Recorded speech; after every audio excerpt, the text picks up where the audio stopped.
All right, today we're going through the Cleric changes in the 2024 Player's Handbook, taking a look at the new, putting up against the old, and seeing what we think about it. We do have Buttered Apple here with us today as well, who's doing some art in the background and may provide a little bit of commentary as well. It's too bad you weren't here for the Druid, so we could have got your changes on that. But they didn't make... Well, they didn't include the Spores Druid subclass, so there wouldn't have been any changes there, just sort of the main changes to all of it. But I don't think you guys are using that in your campaign anyway, so no, it doesn't matter. So, all right, getting into it. Right off the start, you get to dedicate yourself to one of the following sacred roles of your choice. The Protector, which gives you proficiency with martial weapons, training with heavy armor. Or Thaumaturge, which gives you one extra cantrip into your spell list, and your mystical connection to the divine gives you a bonus to your intelligence checks, Arcana and Religion, which is the same as your Wisdom modifier. So just like with Druid, actually, they're kind of giving you like this nice little thing that's like, look, we know that like Nature, Arcana, and Religion aren't super attractive skills for people to take, but as a cleric, you should just be good at those things. So if you don't take them, here's a little bonus. Here's a little bonus for them. Which I like. What I don't particularly like, because it doesn't feel super interesting to me, is when one of your like class features is just, here is a binary choice. Do you want to be a melee oriented one, or do you want to be a mystical skill checky oriented one? I think you can just give both of these to your clerics, both Protector and Thaumaturge. I don't think that it feels particularly overpowered if they have both of them, and I also feel like that the choice isn't really that much of like an interesting one. It also lets you basically use your wisdom instead of the usual int, though it sounds like you have to add both. Yeah, so it says, in addition, your mystical connection to the divine gives you a bonus to your intelligence checks. The bonus equals your wisdom modifier. So you're not swapping wisdom for intelligence. You get both of them. So if you happen to, depending on what your stat array method is, if you roll really well, if you can early on get a +5 in intelligence and wisdom, holy crap, are you going to be pretty good at Arcana and Religion checks. Because, I mean, let's say at level 5, right? You're level 5, and you somehow have a +5 in wisdom and intelligence. That's going to give you a +13 to those skill checks at that level. If you also have expertise, now you have a +16. That's pretty crazy. You're going to know a lot of stuff. So yeah, I wish that these features that are just like pick from one of these two sort of basic things was a little bit more interesting. And that's, I'm pretty sure, new. I don't think they had anything like that prior. No, they didn't. Channel Divinity. Now, they changed Channel Divinity up a little bit for Paladins, where they took away some of the Channel Divinity options from some of the classes. Divine Spark is a magic action. Point your holy symbol at another creature that you can see within 30 feet and focus your divine energy at it. You roll a d8, add your wisdom modifier. You can either restore... Hello, motherfucker. Oh, hello, Dolvik. Welcome in. We're checking out the Cleric class today. So you roll 1d8, add your wisdom modifier, and you can choose to either restore hit points to the creature equal to that total, which seems very... I guess it does increase to a 2d8, 3d8, and 4d8 as you reach different levels. So, okay, that's maybe not too bad. I think we'll probably compare that to Heals, because I know that Heals got an upgrade in 2024.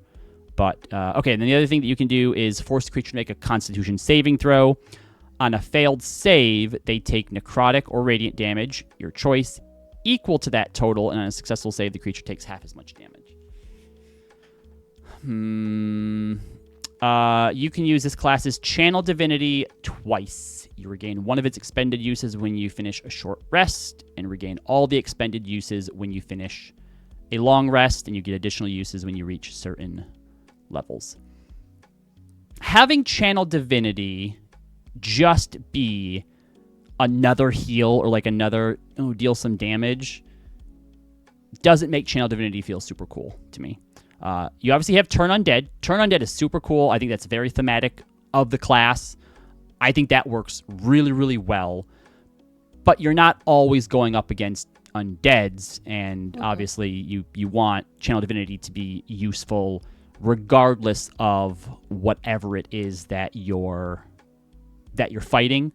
But having it just be like a heal or like do some damage doesn't feel super great to me. Let me check. I want to check healing word. Let's check the healing word and changes. So like, all right, healing word. So updated healing word is 2d4 for each spell slot level above 1. Yeah, they increased it. They doubled it. It was like 1d4 before plus your modifier. Now it's 2d4 plus your modifier. So you can use your Channel Divinity up to level 7 is when it gets better. So let's say 1 through 6, your Channel Divinity will do 1d8 plus your Wisdom modifier, which on average is going to be lower than if you just use a level 1 spell slot. And by level 6, you have up to a level 3. And obviously, this means that you have another way to heal, so you're not necessarily always using your spell slots for healing. But the fact that your Channel Divinity is about as strong as a level 1 healing word, I wish that it was more interesting than that. Let's see. What was the old Cleric ones for Channel Divinity? All right, so before it was literally just Turn Undead and then whatever you got off of your off of your subclasses. So they're giving you another option, which is great. I just wish it was a little bit more interesting. Then you get your subclasses. Seer Undead. Whenever you use Turn Undead, you can roll a number of d8s equal to your Wisdom modifier, minimum of 1. Add the rolls together, and each undead that fails its saving throw, that use of Turn Undead takes radiant damage equal to the roll's total. This damage doesn't end the turn effect. Now, is that replacing Destroy Undead? It is, I think. Yep. Okay. I mean, that's fine. 5d8 can be pretty powerful, right? For sure. Yeah. And obviously, Turn Undead was basically you destroyed everything under certain challenge ratings.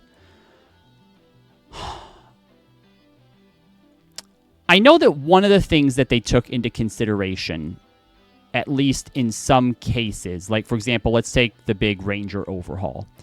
The reason that they made a lot of those Ranger changes was because it was too reliant on your DM, right? If you chose certain creature types and then your DM never put you up against those creatures, you never got to use any of your stuff. So I find it interesting that they thought that was an issue for Ranger, to where they changed all the Ranger stuff to not rely on it.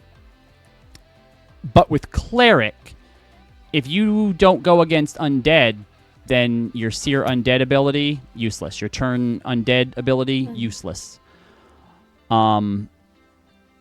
It's probably fine, the whole like being able to turn Undead and just destroying a bunch of stuff. I could see them feeling like, oh, well, that's just really powerful if you run up against certain Undead, but like that's fine, I feel, because that's supposed to be their whole deal. I think that it's a really cool moment for clerics, if you go up against like a horde of zombies, for a cleric to basically just be like, boom, half of them are just gone. That's a really cool, epic moment. Yeah. This is I really needed that in Game of Thrones. if they'd had a 2014 cleric in Game of Thrones, some moments might have went a little bit different. Yeah. So like obviously this is still pretty powerful against hordes of like zombies or undead or whatever.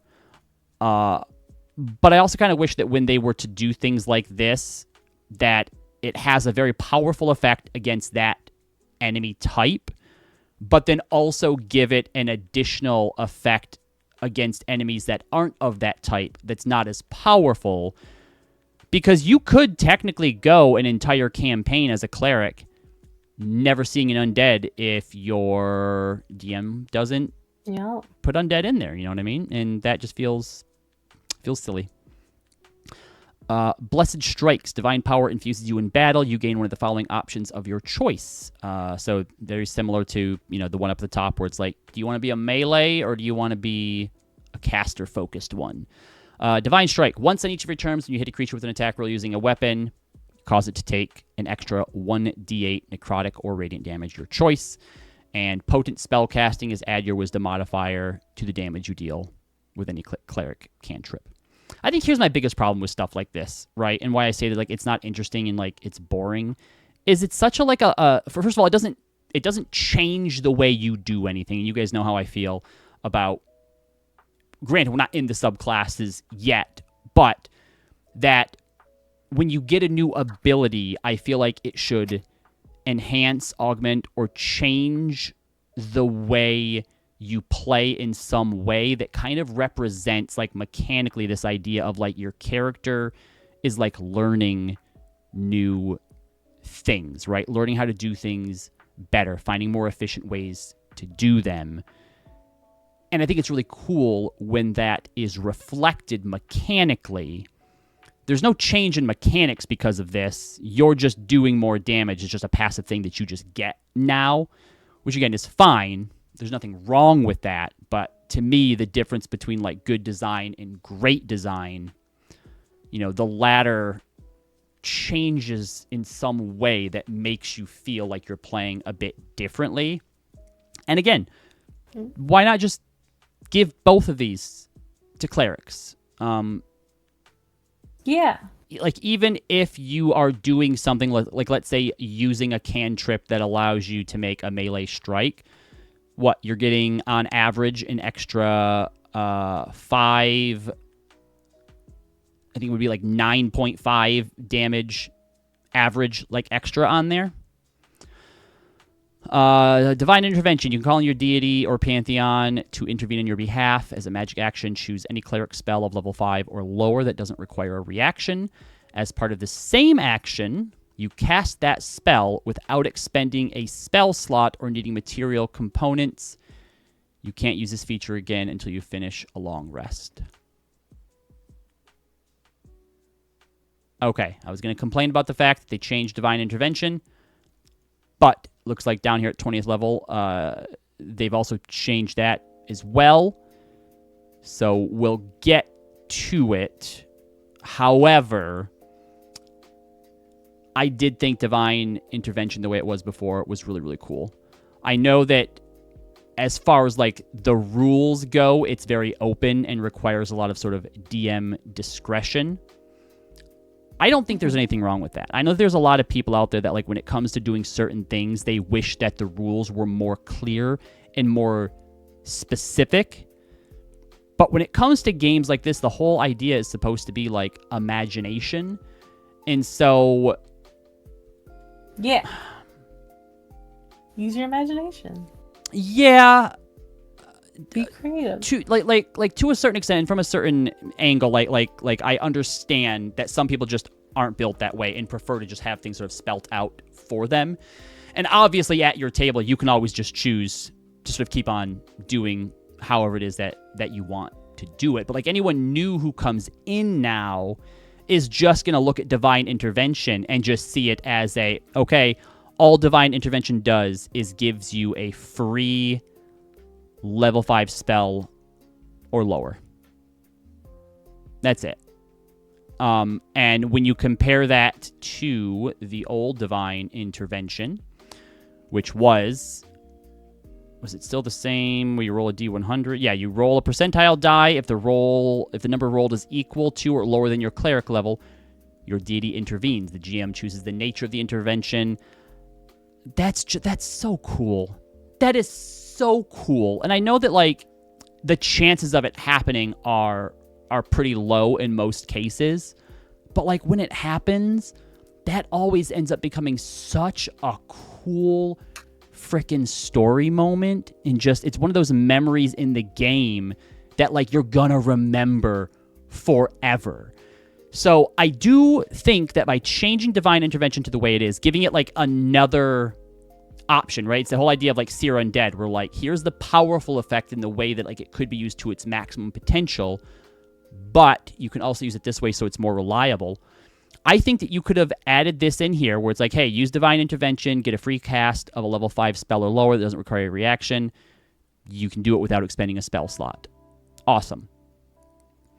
But then also put in there that you could also try doing it sort of the old way where you can try and channel it even further, roll the percentile die, and your deity intervenes in some way, right? Because that gives you the epic potential and flexibility of the old spell, but also gives you an option to use it more reliably, so you're not wasting a turn if you just roll, oh, well, you didn't get the D100, sorry, move on to the next person. Let's see, the option you chose for Blessed Strike grows more powerful. You get 2d8 instead of 1d8, and when you cast a Cleric cantrip and deal damage to a creature, you give yourself vitality, you give vitality to yourself or another creature, granting them temporary hit points equal to twice your Wisdom modifier, which is probably going to be 10 at that point. Like, again, like, these are fine. These are nice little small things, but, I mean, Improved Blessed Strike, what level does that happen at?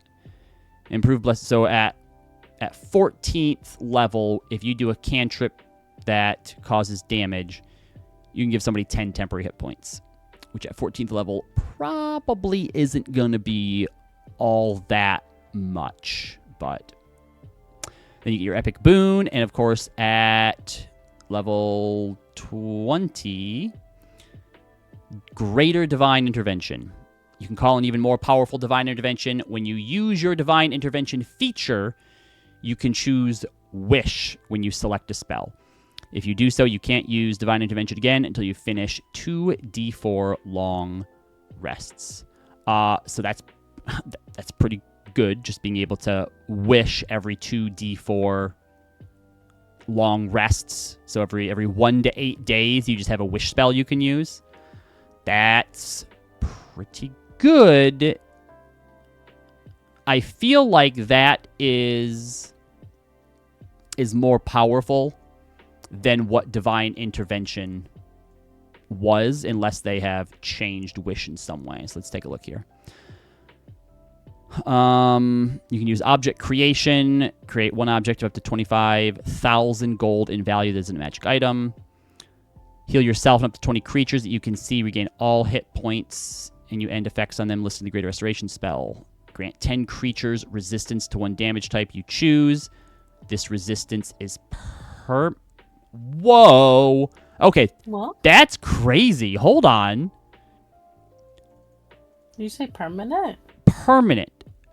So, Forever. rules as written, because the stress of casting Wish to produce an effect after enduring stress each time you cast a spell until you finish a long rest. I just want to look and see really quick. Finally, there's a 33% chance that you are unable to cast Wish ever again if you suffer. Okay, so whenever you cast Wish, there's always a chance you can never cast the Wish spell again, right? So that's kind of a built-in redundancy to people potentially just getting resistance to all damage forever. As a cleric, depending on how long your campaign goes on for, you could now, every time your Greater Divine Intervention is up, you could just be like, hey, DM, my Divine Intervention is up today, so I'm going to use my Divine Intervention and give everyone in the party resistance to force damage forever. Roll your 2d4s in that many amounts of days. DM, I'm going to use Divine Intervention again. We're all now permanently resistant to psychic damage. You could just get resistant to all damage in game on your entire party through that. That's kind of crazy. Forever. Spell immunity. You grant up to 10 creatures you can see immunity to a single spell or other magical effect for 8 hours. Replace one of your feats with another feat for which you are eligible. Roll redo. You undo a single recent event by forcing a reroll of any die roll made within the last round, including your last turn. Reality reshapes itself to accommodate the new result. For example, your spell could undo an ally's failed saving throw or a foe's critical hit. Cool. Reshape reality. You may wish for something not included in any of these other effects. To do so, state it to the DM. So that's the usual kind of how you would usually use wish.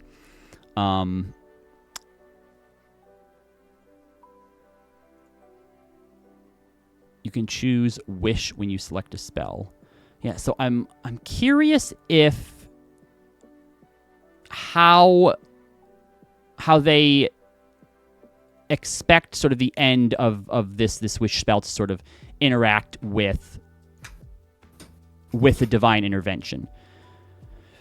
The stress of casting wish to produce any effect other than duplicating another spell weakens you. So basically, if you use it for object creation, instant health, resistance, spell immunity, sudden learning, roll redo, or reshape reality, until you finish your next long rest, each time you cast a spell, you take 1d10 necrotic damage per level of that spell. This damage can't be reduced or prevented in any way. In addition, your strength score becomes 3 for 2d4 days. For each of those days that you spend resting and doing nothing more than light activity, your remaining recovery time decreases by 2 days. And then finally, there's a 33% chance that you're unable to cast wish ever again if you suffer this stress. Ooh. So, when you use your Divine Intervention feature, you can choose wish when you select a spell. So here's my question then. Does that last section of the wish spell that I mentioned count towards this? To where there's a 33% chance after you use Greater Divine Intervention to cast the wish spell, can you no longer be able to use the wish spell again? My sort of first reaction to that is no, because you're using a feature to cast the spell. You're not casting the spell yourself. And the fact that it's divine intervention, it is your deity that is doing this for you. So that wouldn't affect you, because otherwise that's essentially saying you have a 33% chance that your level 20 feature is no longer usable, because there's nothing else in here that it says you can use it for, right? It doesn't even default back to the idea of like, oh, roll a D100 and then, you know, if you get a certain number, this happens, right?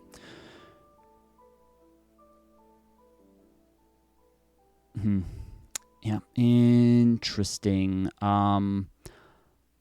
I do think that the old Divine Intervention should have been changed, because when it didn't work, it sucked. But when it did work, it was awesome. So I think if they took this Divine Intervention here, the new one, and you could do that as an option, or you could do the roll a D100 for a bigger one, I think that would be a really good sort of compromise, because then you know the risk of attempting a Divine Intervention that doesn't work, and if you don't want your turn to be wasted, you could always just get a free level 5 spell out of it. Boy, that Greater Divine Intervention is crazy. I mean, again, you are level 20, right? But the possibilities there are still just crazy. And what was... And Divine Intervention, the old Divine Intervention at 20th level was that your call for intervention succeeds automatically. There was no roll required. All right, let's take a look at the subclasses then. We have Life, Light, Trickery, and War. All right, so it's nice that Twilight isn't changing. That's the Cleric subclass that I have in my Friday game. No blood? No blood. Blood is from the Critical Role content. All right, so the life domain. Disciple of Light, when you cast a spell with a spell slot that restores hit points to a creature, that creature regains hit points on the turn you cast the spell. Or sorry, additional hit points. Additional hit points equal 2 plus the spell slot's level. That's fine.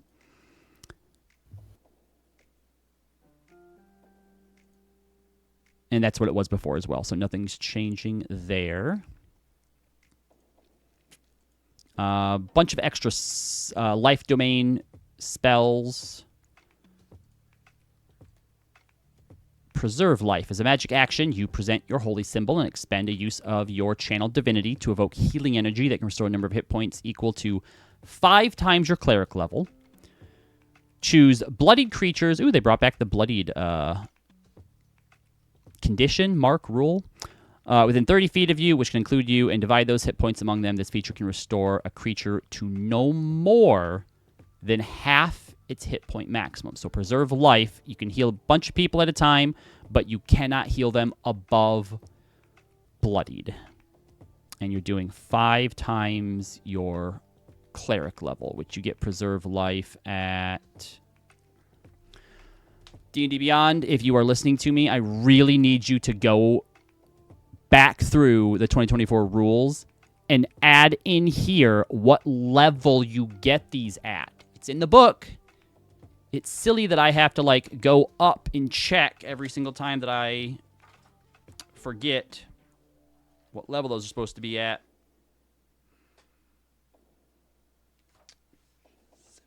73.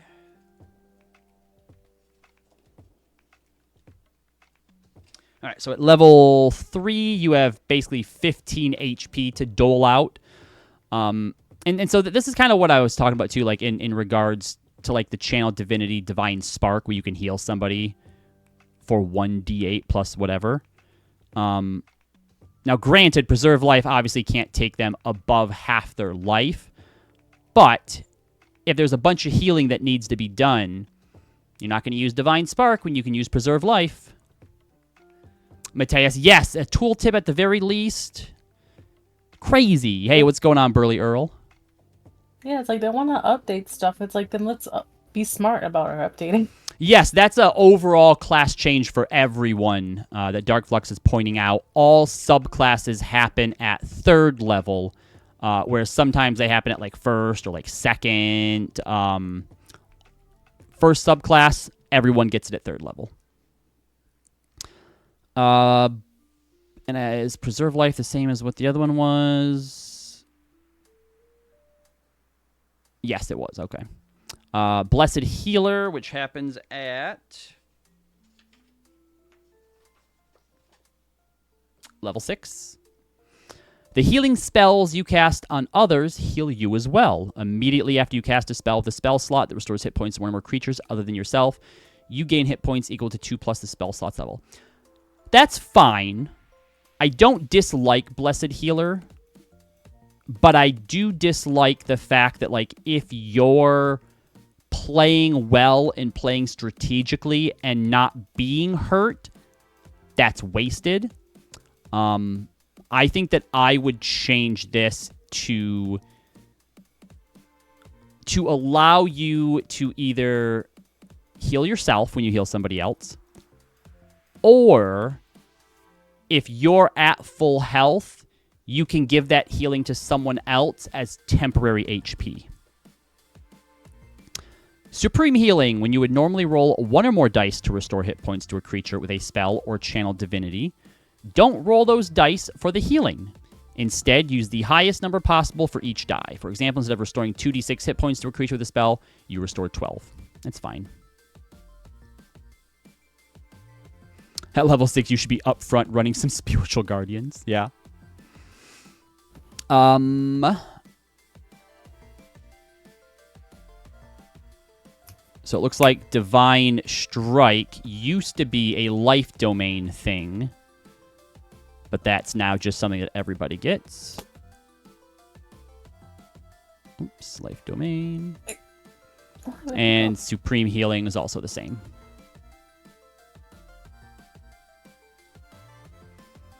They changed Spiritual Weapon to a concentration spell, huh? Is that the only thing that they changed about it?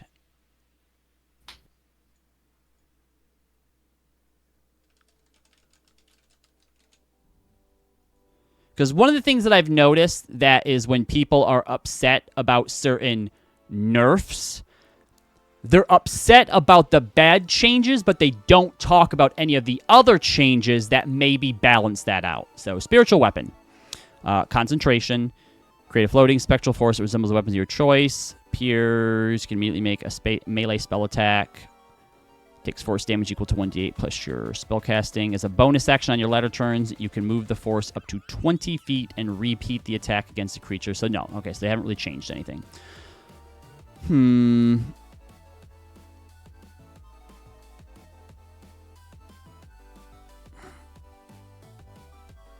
Yeah, I think that I probably agree with you, Earl. Mostly because I feel like only being able to move it 20 feet is already pretty limiting. Depending on what you're fighting, if they're moving around a lot, you might not even be able to move it far enough away to even hit them. I know that I've been in some situations where people, summon their spiritual weapon, get their first attack, and maybe they're even able to finish that thing off. And then they just kind of ignore it and forget about it because it usually takes too many bonus actions to get it to where, you're trying to go with it. I think that if it requires concentration, I think that it should move with you. And I also think that instead of requiring your bonus action to attack, I think that having the spiritual weapon out should give you a second attack when you take the attack action. So, like, you hit something, the spiritual weapon follows up an attack with it. To me, that would make more sense having it be concentration. Because to me, the concentration is the resource that you're using. The fact that you then have to also use your bonus action is asking a lot when there are much better spells you could probably use / concentrate on. So I agree. I think that the spiritual weapon change isn't super great. And yes, Lloyd, it always attacked when you summoned it before as well. Light domain.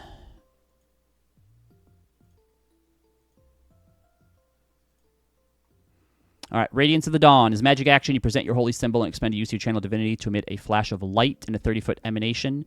Any magical darkness, such as that created by the darkness spell, in that area is dispelled. Additionally, each creature of your choice makes a con saving throw, taking radiant damage equal to 2d10 plus your cleric level on a failed save, or half as much damage on a successful one. That's fine. Looks like it's the same. Warding Flare. When a creature that you can see within 30 feet of you makes an attack roll, use your reaction to impose disadvantage, causing light to flare before it hits or misses. You can use this number, or this feature, a number of times equal to your wisdom modifier. Regain expended uses when you finish a long rest. That's what it was before. Improved Warding Flare. You regain those uses back when you finish a short or a long rest. In addition, whenever you use it, you can give the target of the triggering attack a number of temporary hit points equal to 2d10 plus your wisdom modifier. That's cool.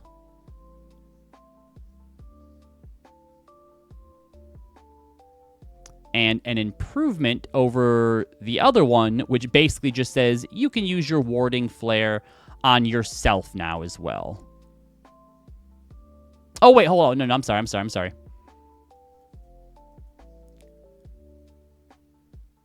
Okay, so before you could only use it on yourself, and then they improved it at level 6. Now you can use it on anyone, which makes way more sense. And then improved one allows you to also give that target that you're trying to save temporary hit points. Corona of Light. As a magic action, you cause yourself to emit an aura of sunlight that lasts for 1 minute or until you dismiss it. You emit bright light and dim light. Enemies in the bright light have disadvantage on saving throws against your Radiance of the Dawn and any spells that deal fire or radiant damage. Use this number of times equal to your Wisdom modifier.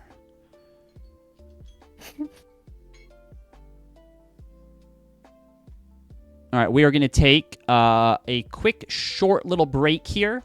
We're going to run a quick 3-minute ad break so that way we can have pre-roll ads disabled for the next hour. So please use this time to go get yourself a drink, get a snack, use the restroom, stand up and stretch if you need to. We won't go any further with any of the stuff until the break is over, so nobody's missing anything. So if you get this ad break, thank you for enduring it, and we'll be back here in 3 minutes.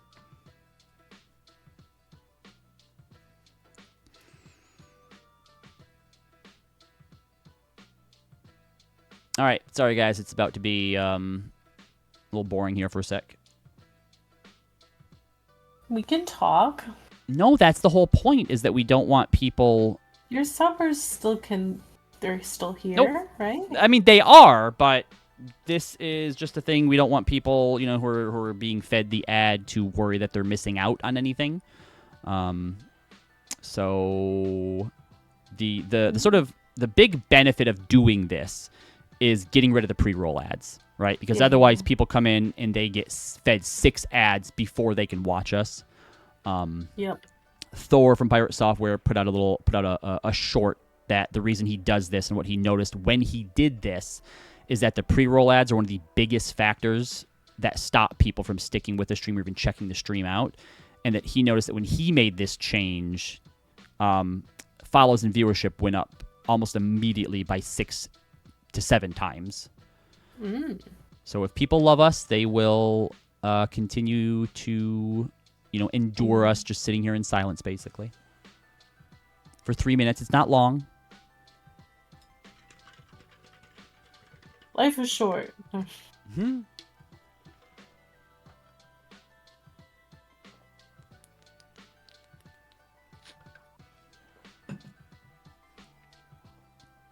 Okay.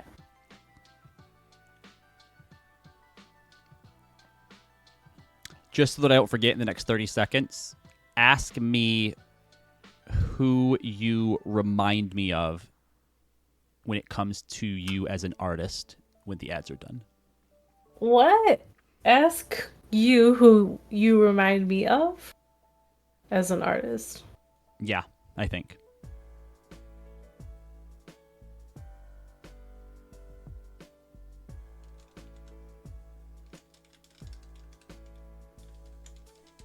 I don't know what that means, Robbie. It's okay.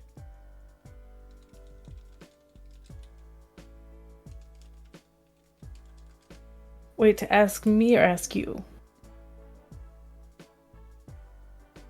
You don't need to know the specific thing. Just remind me in 30 seconds, and it'll be fine. Remind you of a thing that you've confused me with. Yep, pretty much. Okay.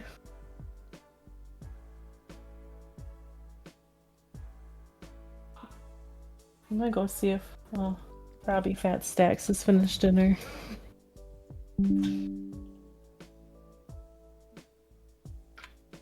Because whatever it is, it smells good.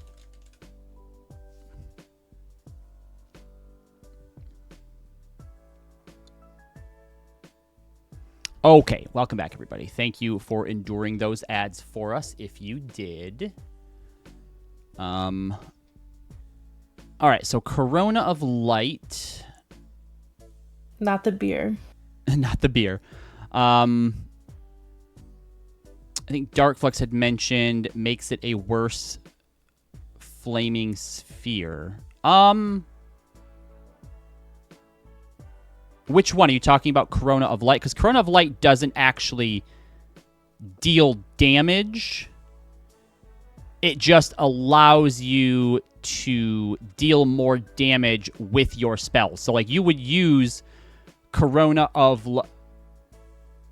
Oh, for spiritual weapon. Yeah, spiritual weapon. I don't know that I would ever use a spiritual weapon as a cleric unless, like, I knew whatever I was attacking wasn't, like, going to be running away. So yeah, basically Corona of Light. Your enemies in the bright light have disadvantage on saving throws against your Radiance of the Dawn and any spell that deals fire or radiant damage. So you would want to use, like, Corona of Light in tandem with, like, a Spirit Guardian. That would be really great, because now they're rolling disadvantage on their Wisdom saving throws against your Spirit Guardians at the top of every round. And then, you know, you could throw, you know, you could have a wizard throwing fireballs at him and stuff like that. It's too bad this doesn't also give you resistance to fire, because then you could just, like, fireball on yourself. That would have worked really well for Iris. And the old one was kind of pretty much the same. So that's like, gosh, that's 3 of these domains that haven't really changed all that much. Or sorry, 2. Trickery domain. Blessing of the Trickster. As a magic action, you can choose yourself or a willing creature to have advantage on dexterity stealth checks. The blessing lasts to finish a long rest or use this feature again. Oh, that's cool. There's no limit to it. But I think that's the same. Pretty much, yeah. Invoke Duplicity. As a bonus action, expend use of your channel divinity to create a perfect visual illusion of yourself in an unoccupied space within 30 feet of yourself. The illusion is intangible, doesn't occupy its space. It lasts for 1 minute.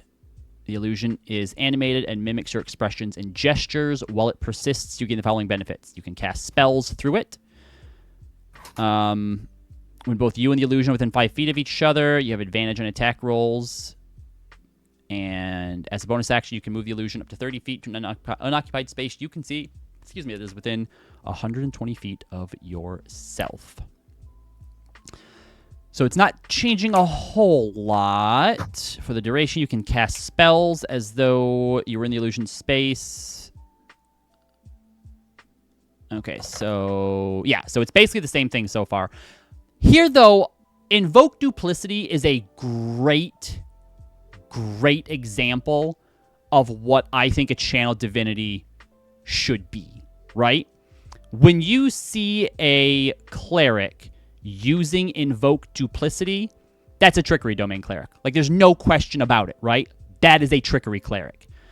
Like, oh, well, other wizards or other clerics could cast, you know, like, a major image of themselves, or, like, create a duplicate in some other way. First of all, can they? Is that a cleric spell? I don't know that any clerics can use major image or whatever. But regardless, it doesn't have the same mechanics as Invoke Duplicity does. And no, clerics can't do that anyway. But Invoke Duplicity is flavorful. It is very, very useful. And it changes the way you play, right? It's not just another healing thing. It doesn't just do better what you already do. Like, it changes the way that you play in an interesting way. All channel divinities should be on this level and feel this unique. You got your trickery domain spells. Trickster's Transposition. Whenever you take the bonus action to create or move the illusion of your Invoke Duplicity, you can teleport, swapping places with the illusion. And then Improved Duplicity. The illusion of your Invoked Duplicity has grown more powerful in the following ways. Shared Distraction. When you and your allies make attack rolls against a creature within 5 feet of the illusion, the attack rolls have advantage. When the illusion ends, you or a creature of your choice within 5 feet of it regain a number of hit points equal to your cleric levels. Cloak of Shadows. You can use your channel divinity to vanish. As an action, you become invisible until the start of your next turn. Okay, so the trickery domain has changed quite a bit. You can no longer at 6th level use it to become invisible. Divine Strike. On each of your turns when you hit a creature, you can cause the attack to deal 1d8 poison damage to the target, and then 2d8. that's fine. I don't know that poison damage necessarily equates to like trickery domain, but you're getting divine strike from your class anyway, so that had to go. That had to be changed. Improved duplicity. You can create up to 4 duplicates of yourself instead of 1 when you use invoke duplicity. As a bonus action on your turn, you can move any number of them. So you're basically Mirage from Apex Legends. All right, I have some feelings about this.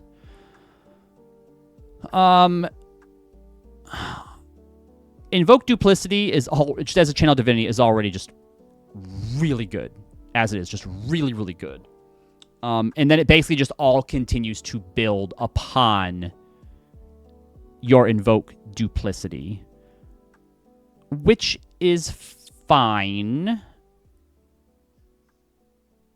Trickster's transposition is the only one that I feel is a little bit limited. It's still really good. Don't get me wrong. Being able to swap places, super, super awesome. I think I would have liked Trickster's transposition because I also like the old improved duplicity that allows you to summon multiple versions of yourself. And I'm a little disappointed they got rid of that. Because while these other ones, Shared Distraction, Healing Illusion, are good, all right, so your duplicate can't go away unless you're incapacitated or you end it. So like something else can't destroy it for you. I wonder if there wasn't a way to, like, in Trickster's transposition, right? You can use a bonus action to create or move your illusion. Cool, swapping places with it. I would have also put in there that you can also have 2, that you create 2 of them when you use it. And then for improved duplicity, shared distraction is cool, healing illusion is cool. I think I would have also put in that you get a 3rd one as well. I don't know if that would have made it too powerful or not, but it would have made it pretty awesome. So trickery domain, very cool. They've changed a little bit about it. And then lastly, we have the war domain. All right, guided strikes. When you or a creature within 10 feet of you misses with an attack, you expend 1 use of your channel divinity and give that roll a +10 bonus, potentially causing it to hit. When you use this feature to benefit another creature's attack roll, you must take a reaction to do so. So yeah, so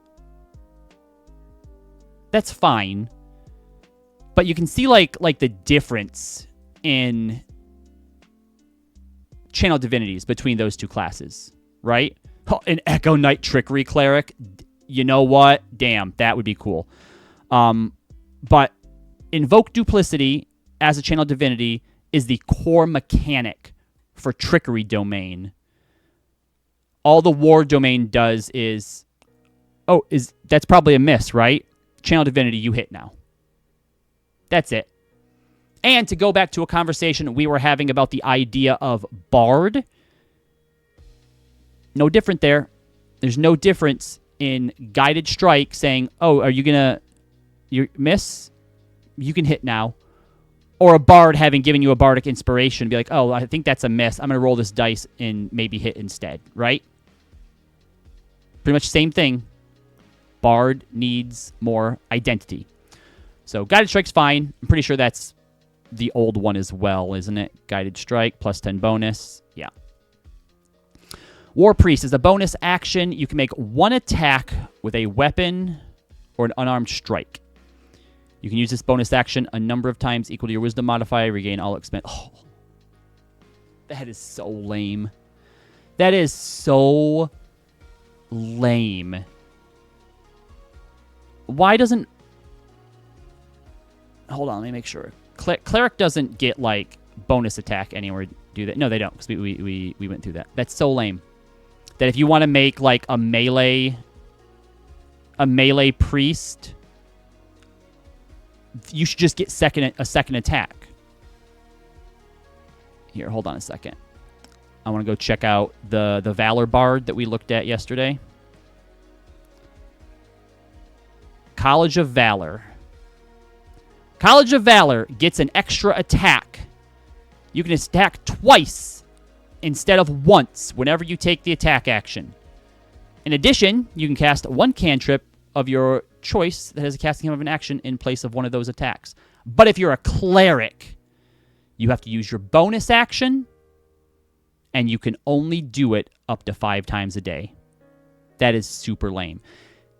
This is the other thing that I don't understand is they will have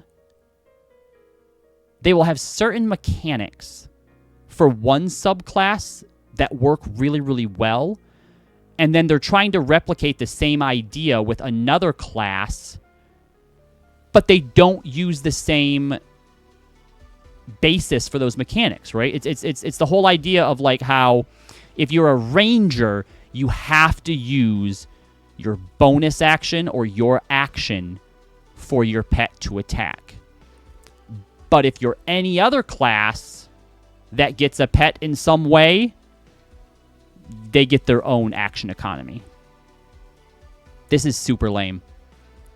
War Priest should just have a second attack. No, what it feels like more to me, Lloyd, is that whoever was sort of like, and I don't know, you would think that it would be Jeremy Crawford, and I definitely feel like there had to have been one person that overall gets to look at and go through all of these. I don't know how you look at the College of Valor Bard and be like, all right, melee Bard, yeah, they get the second attack action. A melee focused priest, we should limit it. They should only get to do, and like here's the thing. Technically, you could get around this by just using spiritual weapon, right? Just use spiritual weapon. Like someone might even say, just use spiritual weapon then. Well, all right, but then you have a whole subclass feature that's useless. Is it because clerics get the bonus damage on their attacks? I mean, maybe. But again, like, what level's War Priest? Hold on.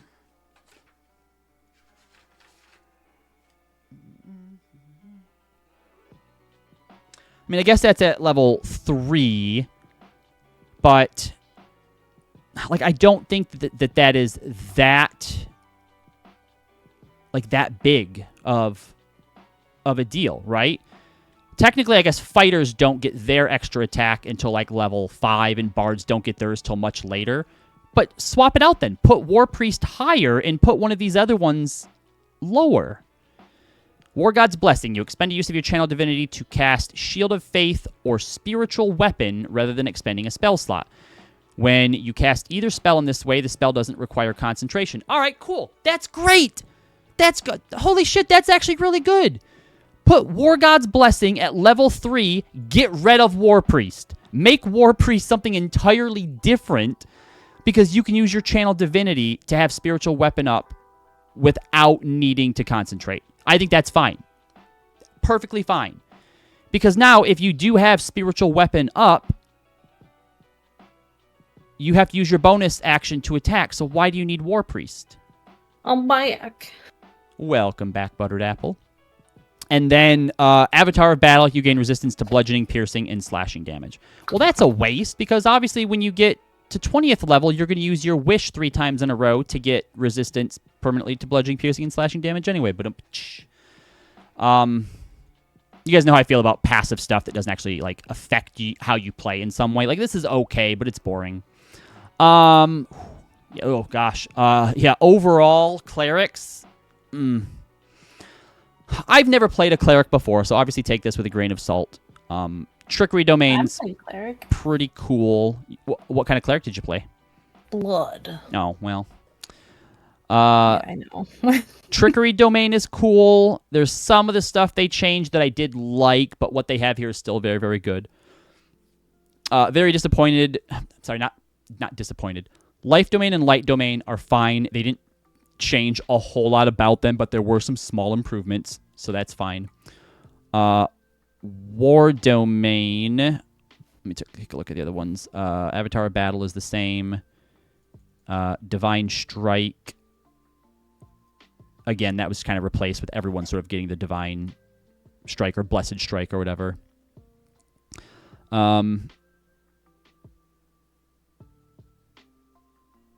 Yeah, so the War Priest thing, the old one had as well.